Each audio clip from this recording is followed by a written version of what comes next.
Previously on Alan Wake, Alice has been kidnapped. Alan, please help me. Alice? You'll do exactly what I say if you ever want to see your wife again. I can't tell anyone except my agent Barry. Damn it, Barry, they'll kill her! You're my best friend, and I'm worried that you're not right in the head. The ransom is a manuscript I supposedly wrote that's coming true before my eyes. It happened just the way it was on that page. So dark. I have found only a few scattered pages. I want the entire manuscript. The deadline is in 2 days. I found Mr. Wake's pages.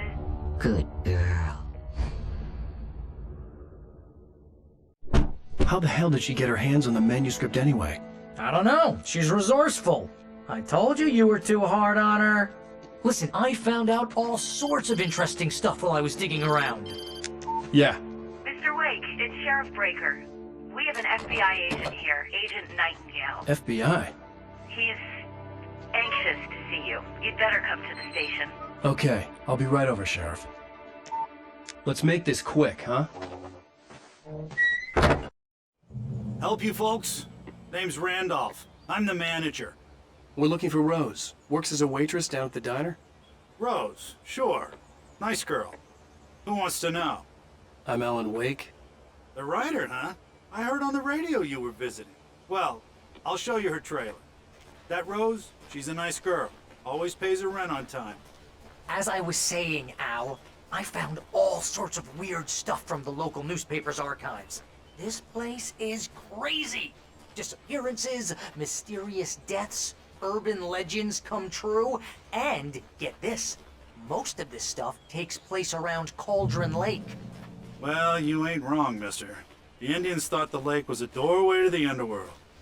I'm the God-fearing type myself. I don't hold with that sort of thing. Yeah, okay.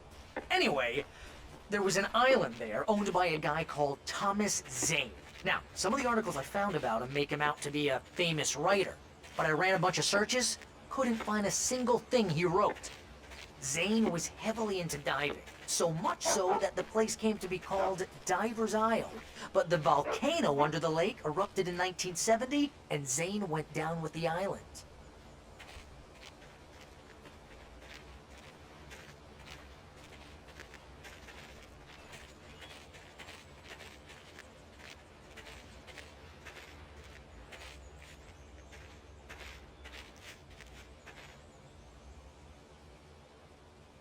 It gets better. A local girl, Barbara Jagger, drowned in Cauldron Lake just a week earlier. They were lovers. Sure, Jagger's a local spook story.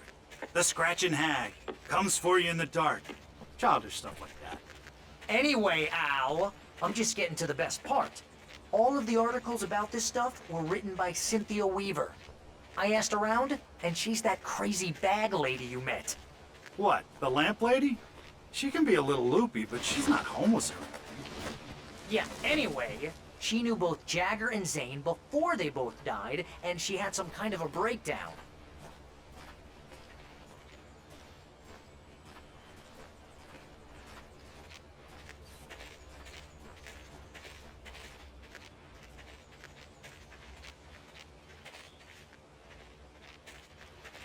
Well, mister, this here's Rose's trailer. You mind me asking what you want with her? We're just here to talk to her, pal.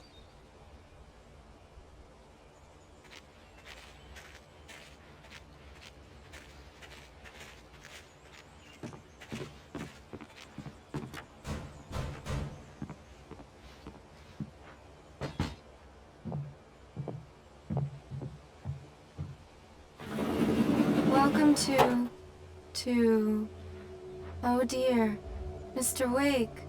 I'm so glad you're here. Rose, you have my manuscript? Oh. Oh yes. Yes. Please, come in. Hey, this is really good. Rose, Yes, my manuscript. I really need it. I understand. I know what you need. A muse to inspire you. Oh, for Barry? She doesn't have anything. Yeah, hey, Al? Al, what's... Oh... Barry! What? What?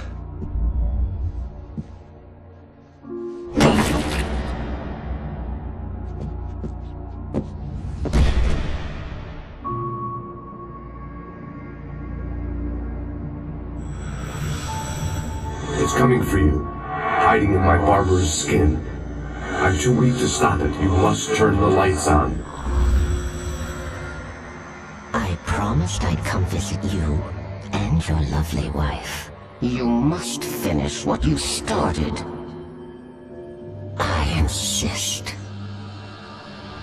You must turn the lights on. Turn the light on. Back to work, boy.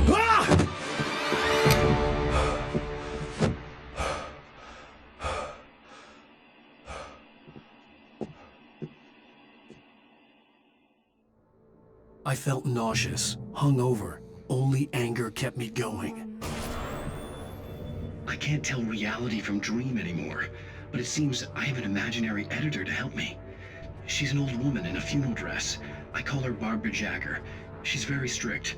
I'm writing faster and faster. My manuscript is being heavily revised.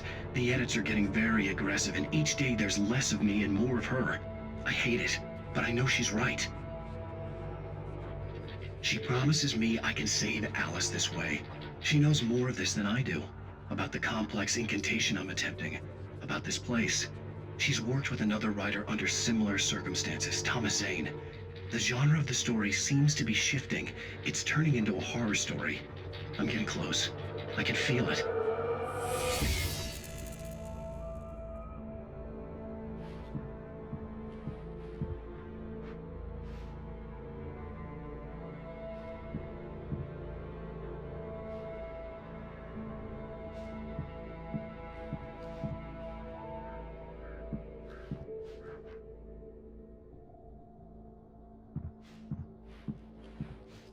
Rose took a day from me. I had less than 12 hours left to meet the kidnapper. All I could do was get Barry into the car, work something out once I got on the road.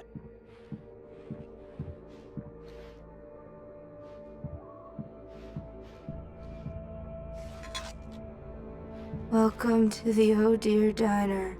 What can I get you today? Coffee? I couldn't work up much hate for Rose. Something had used her to get to me and left its mark. First refill is free. Milk and sugar on the counter there. Would you like to hear today's specials? Thank you. A nice day. Come back soon. My gun and flashlight were gone. I'd have to find a way to get Barry into the car as quickly as possible. There was no time to waste.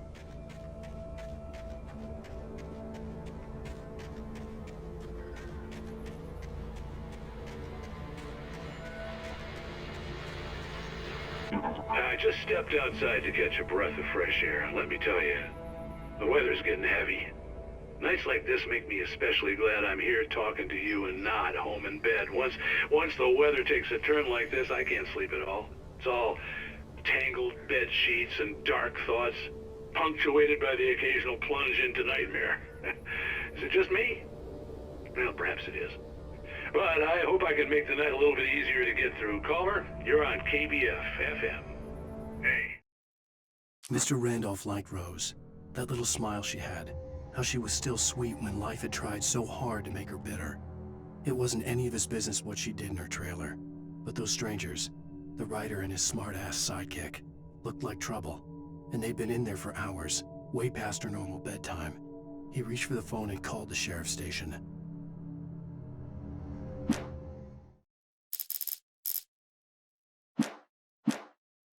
It's Walt Snyder. What's on your mind, Walt? Well, I ain't the way you are, but, well, I can't sleep here, you know. I just don't stare out the window here. Trying to make sense of it all, but...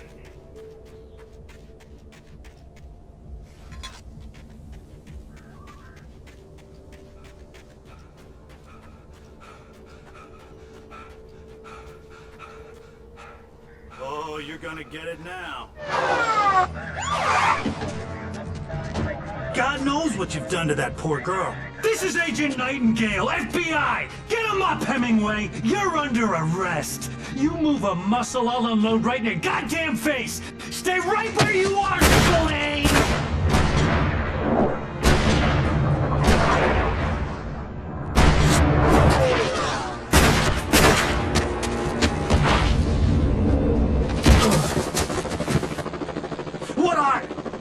standing right here, you goddamn maniac!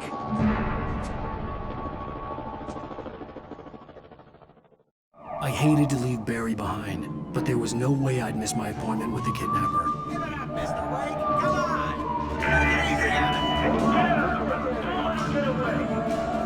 Move it, move it, move it.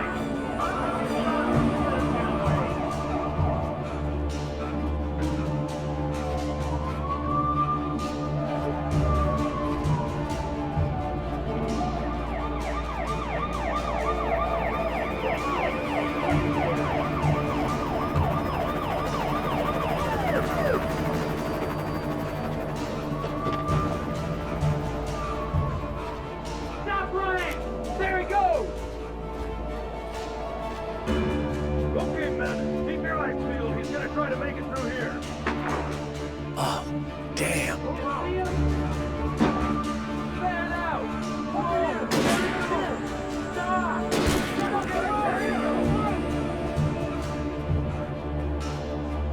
God damn it, where'd he go?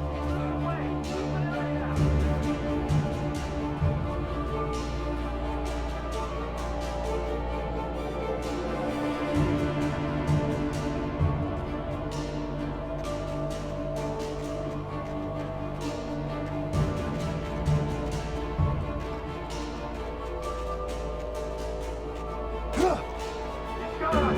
Come on, guys! We need to head him off! For decades, the darkness that wore Barbara Jagger's skin slept fitfully in the dark place that was its home and prison. It was hungry and in pain. It dreamed of its nights of glory when the poet's writing had called it from the depths and given it a brief, terrible taste of power and freedom.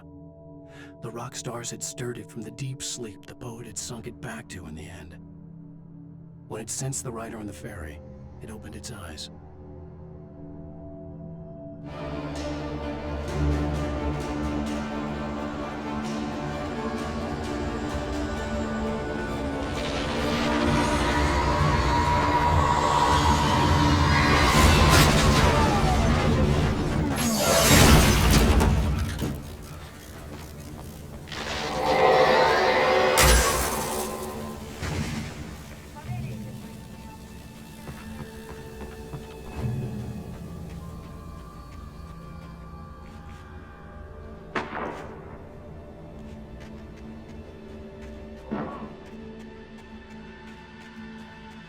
Search the area!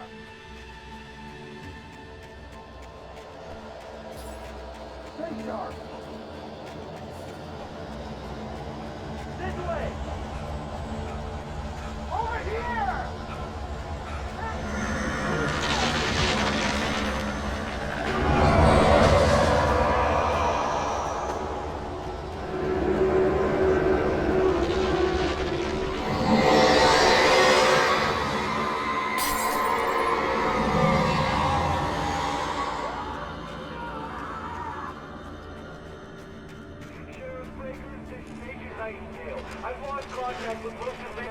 This horror was everywhere I went, circling me. The cops didn't stand a chance. They were after a writer, not a monster.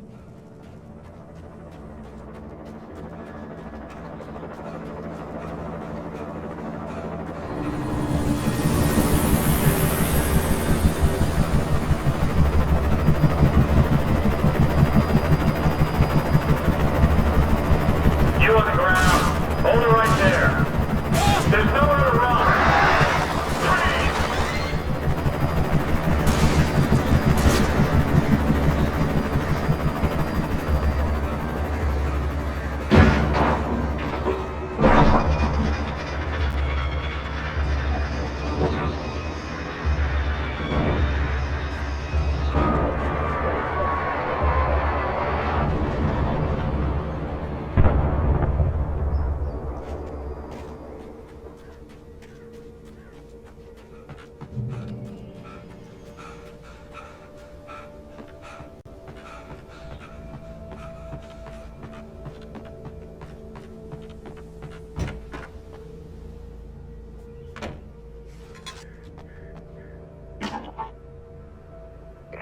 This is James. Mulligan, Thornton, come in. Over. Thornton here. James, we got both Wheeler and Rose in custody. They didn't put up a fight or anything. But anyway, come on. Sit down and give me that.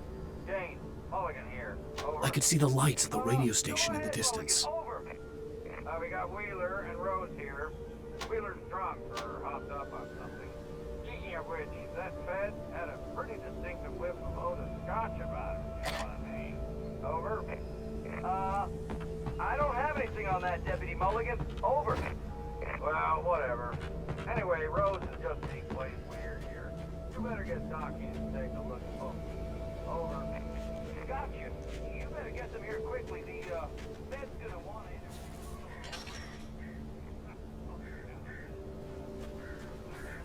I imagined that the broadcast tower in the distance was part of the local radio station. Maine seemed like a decent guy. Perhaps he could give me directions to the coal mine.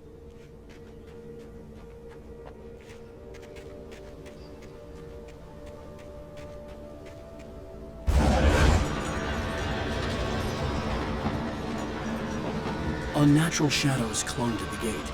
The darkness that was after me was trying to stop me. I wouldn't get through without a light.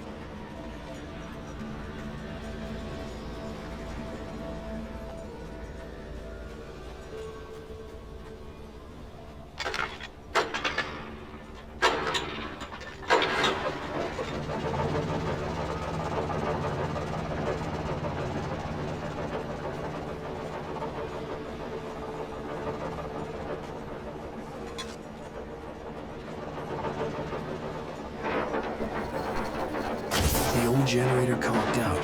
I'd have to see if I could fix it and try again.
It took me a moment to recognize the flashbang grenades. They were an ideal weapon for my situation. Team 1, come in. Over. Team 1, this is Sheriff Breaker. Report. Over. Team 2, come in. I need a report. Over. Come on, guys. Talk to me.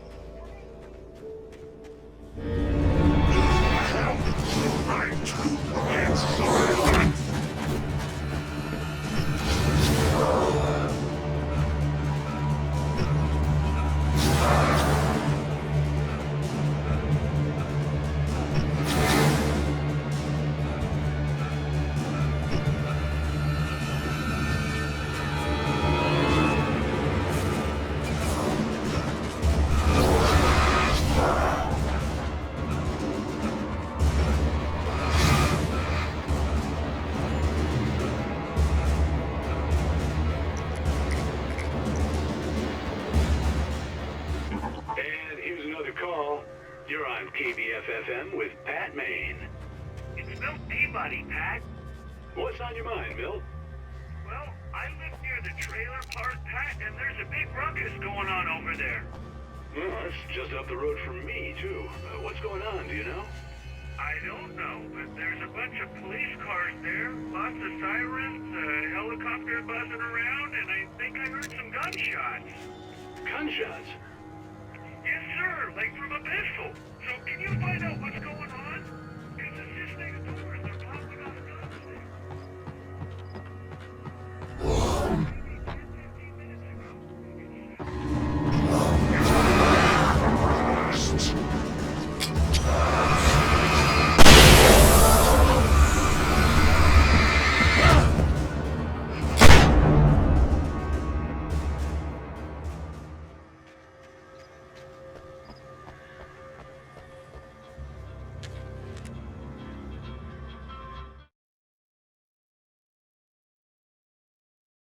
Touched by the dark presence, Rose was lost in a dreamland where everything was drawn in black and gray crayons. The old lady had promised her that all her wishes would come true. She would be Alan Wake's muse. She was smiling so hard it hurt her face. She crushed a bottle full of sleeping pills into the coffee. Deep down inside, she was screaming in terror.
Could lend me a car to get to the coal mine. Oh, why, hello, Lorna. What do you have for us? Well, I just don't see why the cops bother with the trailer park. What do you mean? Things like that. I mean, what do you expect? The sheriff should be helping us normal citizens instead of wasting resources on those people. Well, Let the try to sort themselves out. I'm sorry, but my granddaddy settled in Bright Falls in 1911. well, thank you very much for that compassionate viewpoint, Lorna. Oh, here's a little surprise. The famous writer Alan Wake just walked in. Folks, I'm going to see if I can talk him into an interview. Come on in, Mr. Wake. Ah, I'm so glad you could find the time to do this, Mr. Wake. Nowhere to run now, Dan Brown. You back away from me. Don't hurt. Whoa. Everyone calm down. Put the gun down. We're all friends here, right? Cool your jets, Nightingale. We got him. Judas Priest! What the hell's the matter with you? There's a civilian in there.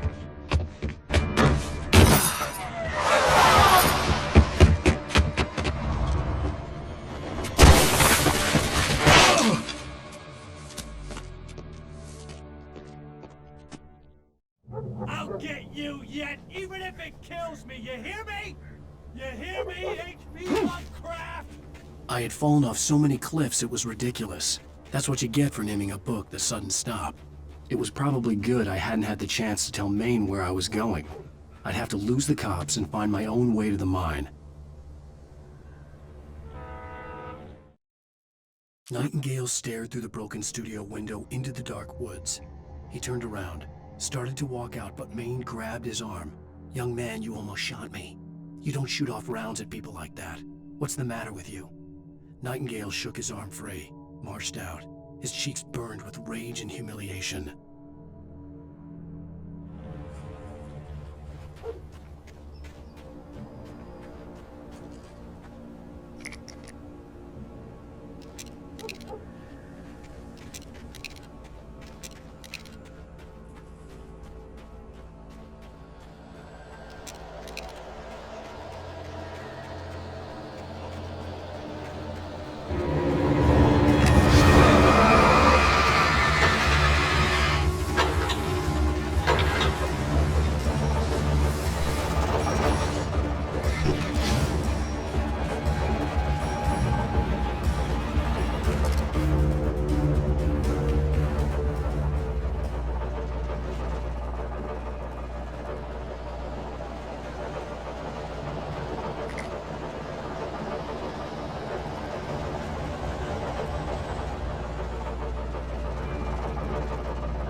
was no sensible reason for the power company work lights to be here.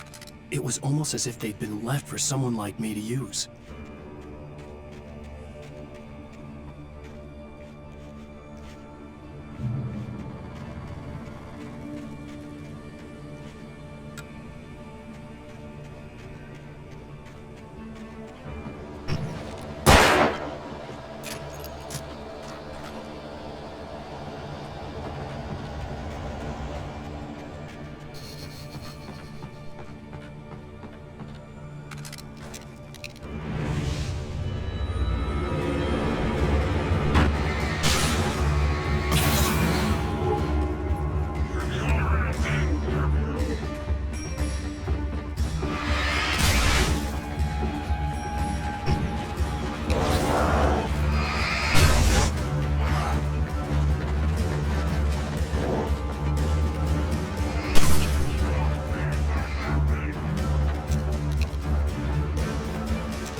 Hello?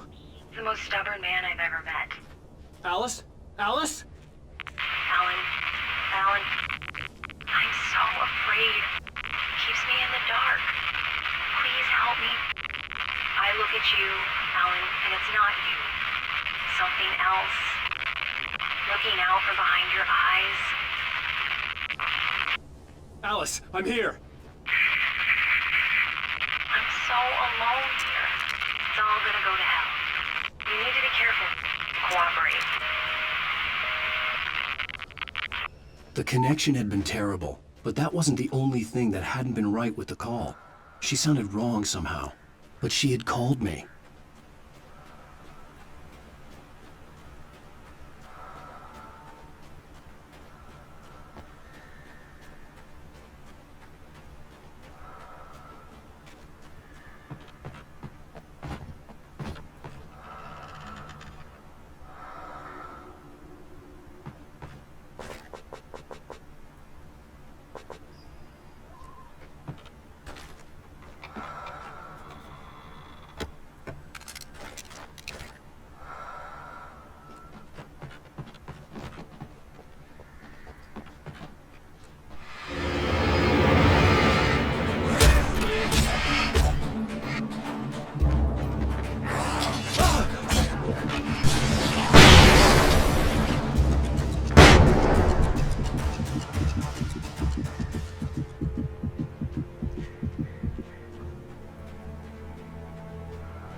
I could see a railway bridge up ahead, and a warehouse of some sort on the opposite shore.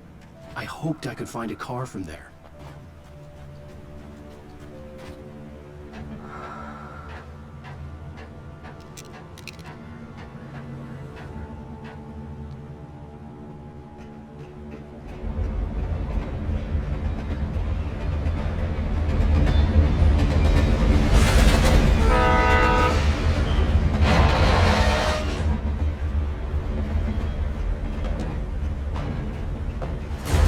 That was pursuing me was growing stronger, and it was taking over everything in its path.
As a teenager, just starting to get interested in writing, Stephen King had been a source of inspiration to me.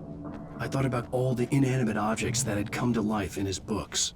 No one is safe in a good horror story, certainly not the protagonist. That's what makes them fun. This was anything but. The darkness could possess anything, and it was getting closer. Sarah trusted her gut, and her gut said Agent Nightingale was an asshole. He felt wrong, and it wasn't just the smell of stale booze. It was in the way he flashed his badge, pulled rank, the look in his eyes when he wanted answers. Where was Alan Wake? What was this about an accident? Where was his wife? And most importantly, why did she let Wake go? He wouldn't answer her questions. Federal business was all he'd say. The pipe wrenched itself loose from the bridge's steel framework. Wrapped in darkness, it floated in midair, twitching. For a moment, I didn't understand what I was looking at. The heavy object lurched at me with impossible force. I threw myself out of the way, but just barely. When I turned my flashlight on it, it shook in a dark rage, before it flew at me again. I slammed the door shut right in his smug face. He pleaded for me to open the door. True to form, the asshole actually thought I would obey. I had no sympathy left, no guilt either, not for him. I took a moment to savor the scream. I bet I had a smile on my face. It was all that I had time for. The dark presence was inside the lodge with me.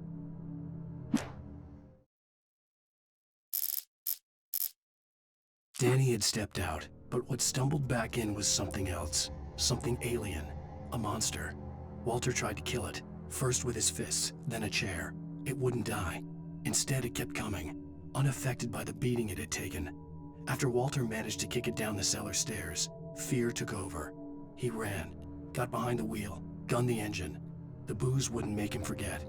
but he knew he had to try.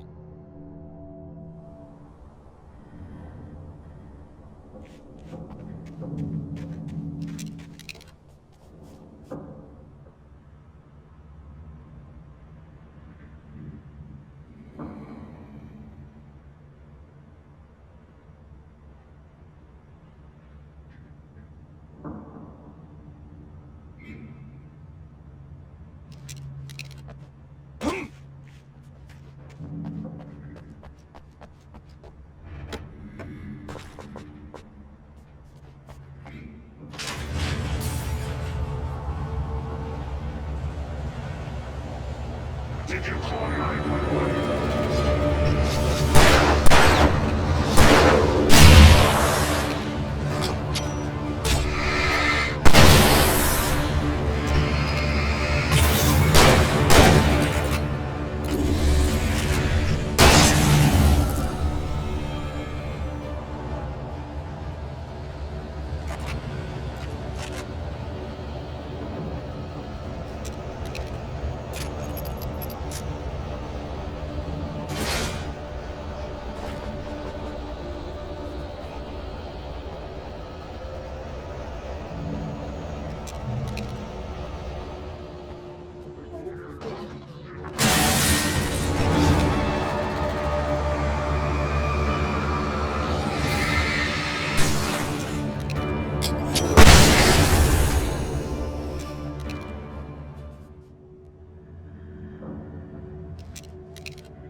I had never been this glad to see the sunrise.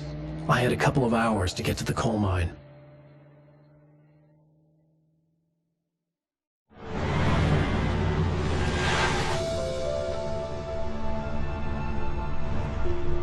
The coal mine wasn't far now.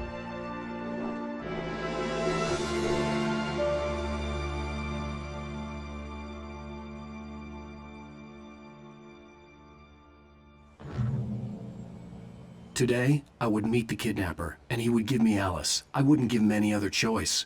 A drowning man will clutch at a straw.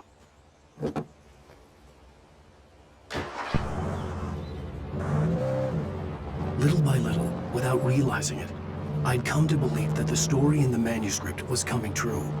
The current of its narrative had taken me deeper and deeper into dark waters. Alice had been taken from me.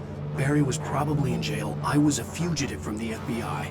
The whole world taken over by the dark presence was trying to destroy me. It all felt real, but it matched a textbook case of insanity.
This is Pat Main, and you're listening to KBF-FM. Folks, I want to apologize for kind of abandoning you to that looping music track last night, but I was detained.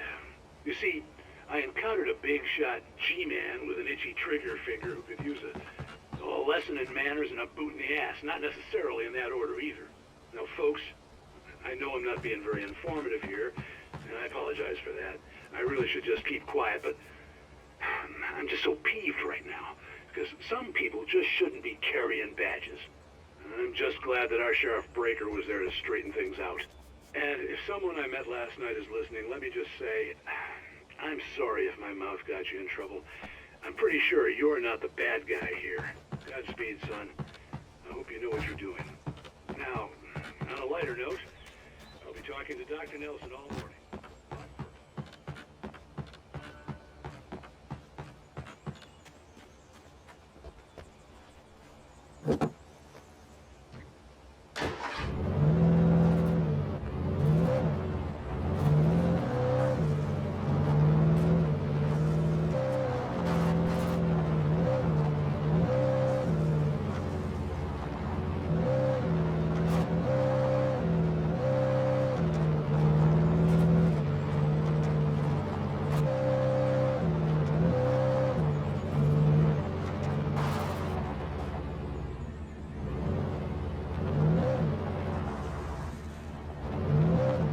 I was early. I was supposed to meet the kidnapper at noon in the main building. The coal mine was quiet. It was a museum now.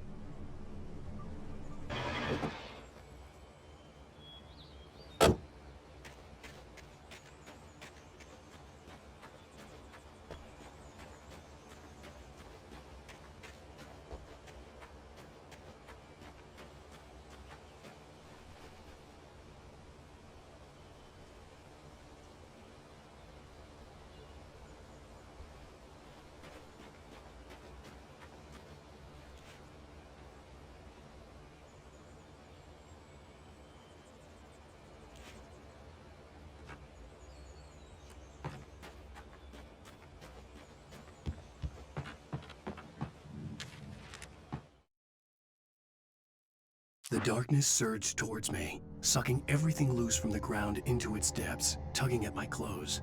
I saw the flare the kidnapper had dropped and threw myself towards it just as I felt my feet leave the ground. The darkness embraced me with the force of a tornado. Somehow I managed to light the flare. The darkness roared and cast me away. I fell toward the dark waters of the lake far below.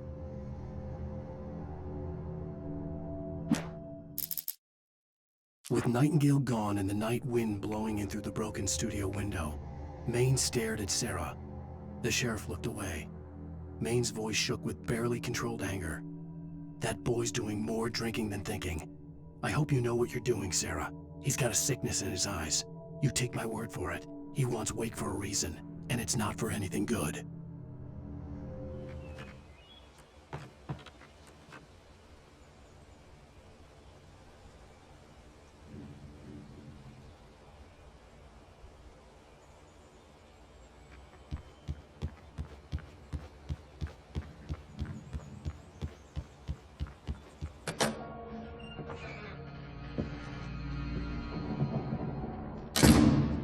I didn't want to go outside. Cops had to be looking for me. The noon sun turned the place into a sauna. The day dragged on. Different scenarios ran through my mind. Ways of how I'd torture the kidnapper to get Alice back. Or the different horrible things he could have done to her. I imagined her dead. I had no way of knowing she was still alive. It was killing me.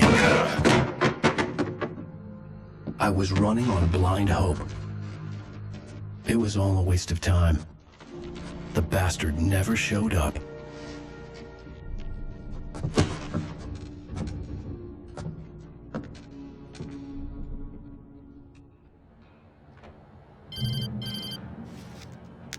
Wait, Where the hell are you? Change of plans. You know where Mirror Peak is? It's a big mountain north of where you are. You follow the path from the mine, you can't miss it. There's a lookout point there. I'll be waiting. I'm through being jerked around You by want you. to see your wife alive? Because if you do, you better watch what you say to me. Do we understand each other? I want to talk to Alice. Yeah, and I want the manuscript. Don't keep me waiting, Wake. Hello? Hello? Ah! I'm gonna kill him. I had to get to Mirror Peak.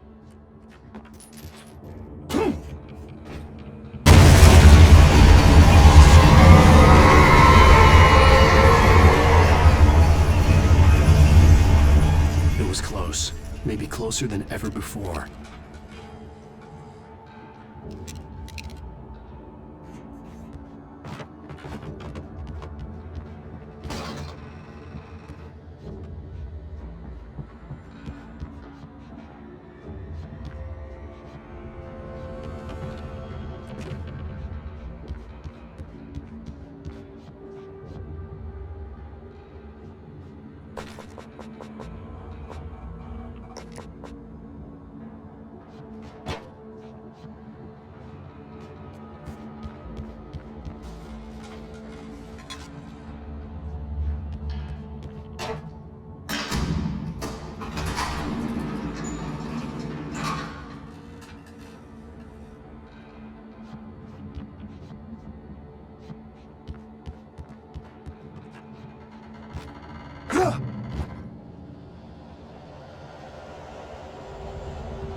The only way to reach the hillside ahead was to go through the building. I had to find a way to avoid electrocution.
There was no way the flashbang grenades were standard power company equipment.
I had no real plan. I was going to give the kidnapper all the manuscript pages I had for Alice. If that wasn't enough, I'd hold him at gunpoint and make him talk.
The dark presence was moving ahead of me in the same direction I was going. A cold feeling settled itself in the pit of my stomach. Was it going for Alice?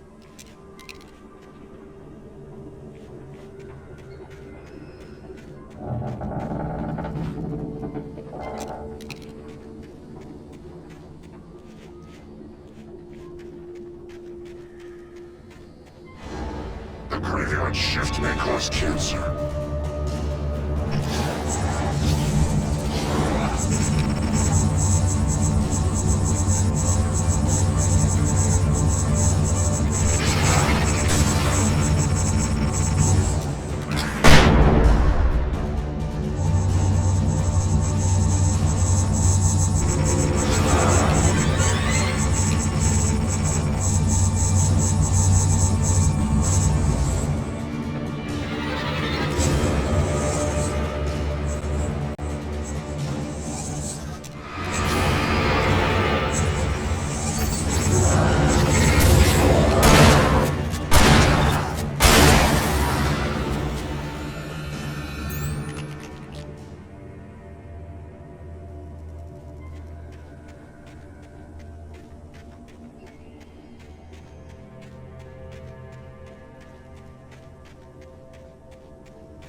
The place was dead, a ghost town. Had been for decades, maybe a century.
Anything outside of writing is a struggle. I feel ill. I managed to make my way downstairs. There's a shoebox filled with books and papers by Thomas Zane. It's very hard to focus, but I managed to read some of it. He's a poet, and a good one. He writes of muses and creators summoning fabulous things from a magic lake, using his powers to shape the world of a realm of gods and dreams and demons, dark things that wait for a chance to slip through, wearing the flesh of men as disguise. Zane writes about himself, his girlfriend being taken over by a dark presence, about growing scared of the lake. Zane believes it's a mirror to the gaping void of darkness above, where some Lovecraftian presence lurks. I crawl back upstairs. I'll borrow these things for my story. They ring true. They fit.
The kidnapper had sent me a text.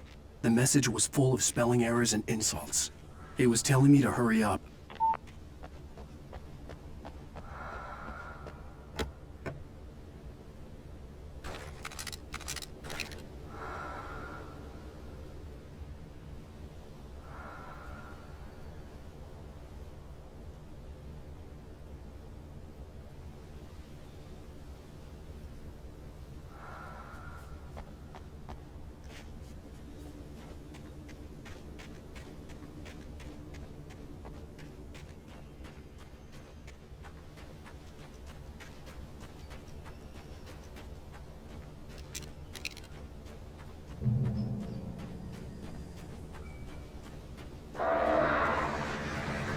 Birds.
Without warning, the headache stabbed at my brain.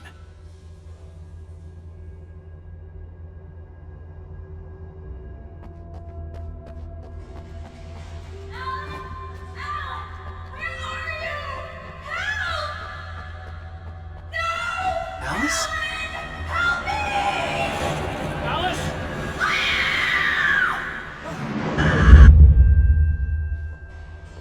I'm losing it.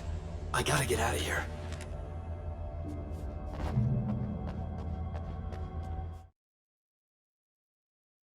When Thomas Zane fell for Barbara Jagger, it happened fast. She was young, vibrant, and beautiful, full of life.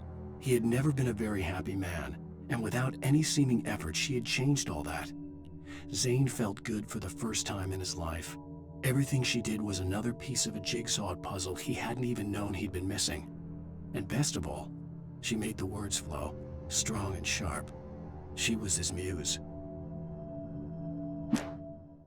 Some of the Taken retained echoes of their former selves, but these were just the nerve twitches of a dead thing. Nothing remained but a shell covered and filled with darkness. In most cases, these puppets were enough for the purposes of the dark presence. But for anything more elaborate, as with the writer, it was different. It needed his mind. And so rather than taking him over completely, it merely touched him. I stared through the bars of the jail cell. Barry stood behind me, swaying on his feet, looking as ill as I felt. Agent Nightingale stood on the other side of the bars with Sheriff Breaker. Nightingale had a stack of manuscript pages in his hand. He seemed unhinged as he gloated. "Well, I've got you now, Raymond Chandler. It's all here, all the evidence, including conspiracy to murder a federal agent." Things were never as simple in real life as in fiction. I had lost count of the times I had wished there'd be a clear reason for my writer's block. Something to fight, something to lash out on. There wasn't. I was filled with doubt. I was nothing like the hero in my books. Alex Casey had gone through his life with single-minded determination, never wavering from his goal. Even now, I was angry at myself, angry at Alice, angry at Barry. I was fumbling and I had no plan. The hunters were big, thick-set men, confident and at home in the woods. They were feeling good, running on beer, ghost stories, and camaraderie late into the night. It did them no good, as they were taken by the dark presence, sucked deep into a darkness far worse than any ghost story they ever told or heard.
Even behind the closed doors and curtains of his grimy room at the Majestic, the local motel, Nightingale could feel the locals' eyes on him, the unrelenting pressure of their judgment.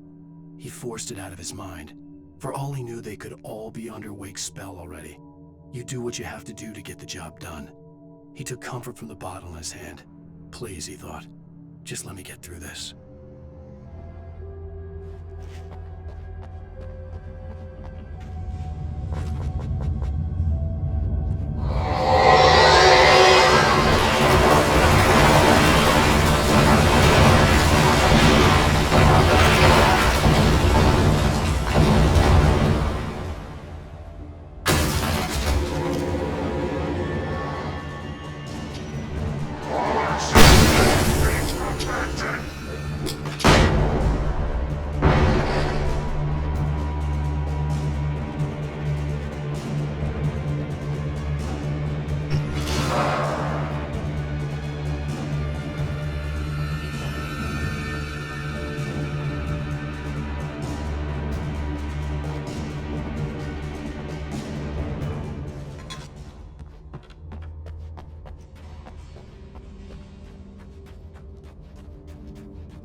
I'd have to make my way up this mine shaft in order to go on.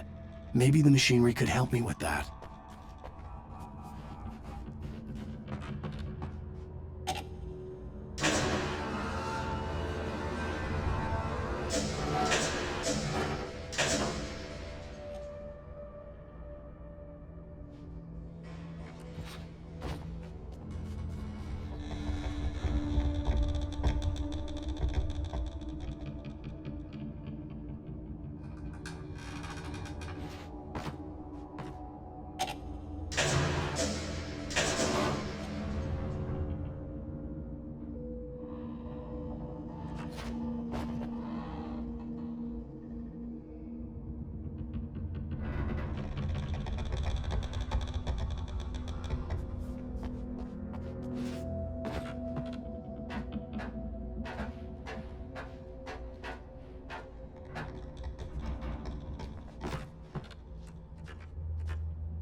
Lightning flashed behind the windows of Cauldron Lake Lodge.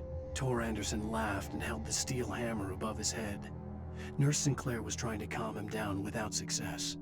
Tor grinned madly and shouted, "My hammer's up. Here's a friendly poke from Molnir, wench."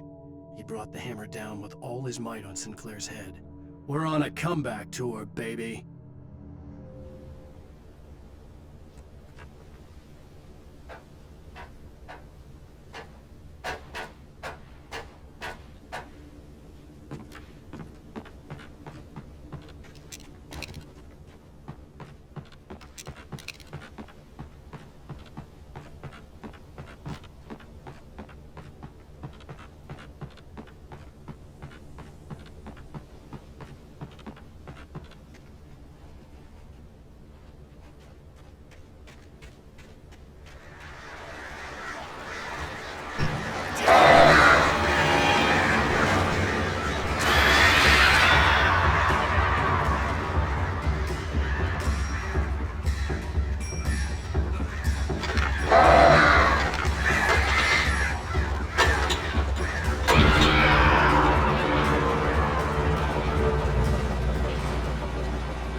Maud had checked all of Stucky's rental cabins. There had been no sign of the Wakes. It was dark when he'd found their car parked at the end of the road by Cauldron Lake. It made no sense. They must have taken a wrong turn, but there was no sign of them, and the car had been there for hours already. Frustrated, Mott stood on the rotten ruin of the footbridge that had once led to Diver's Isle before it sank beneath the waves years ago. The boss wouldn't be happy.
I could see Cauldron Lake. I thought I could make out the spot where the island and the cabin had been.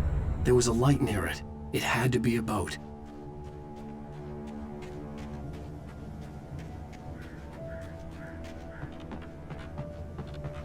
I was close now.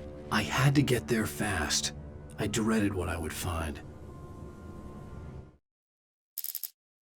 I tried to hold on to Alice, but her form melted away. I was losing control. Dr. Hartman stood in her place. I wanted to hit him, but my arms were jelly. He smiled. It was a reassuring smile, and I hated him for it. I had to give you a sedative. Don't fight it. You went through another rough period. Right now, it's very important that you stay calm. We don't want you to have another episode. You're a patient at my clinic. Have been for a while now.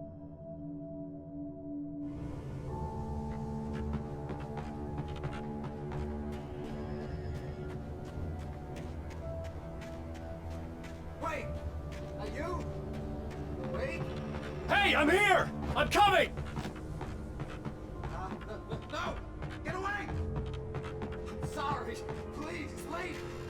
didn't know who he was messing with. I didn't know. I swear, I didn't know. We don't have his wife. We don't know where she is. She's probably drowned. We just said we...